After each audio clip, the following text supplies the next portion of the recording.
إنك لمن المرسلين على صراط مستقيم. Motongan tanah oblang ya, ini taluk gua. Oh he, tanah belang motor ayah yang jatah lu. Irau ke kacak mesin perontok menteng. Lu ngeplay sebut. Hajut. Menjawab kah kayak bagi harta warisan lu?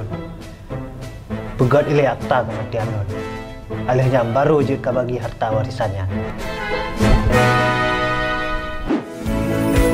Untuk pembuatan akta kematian, Rakan perlu menyiapkan persyaratan berikut ini.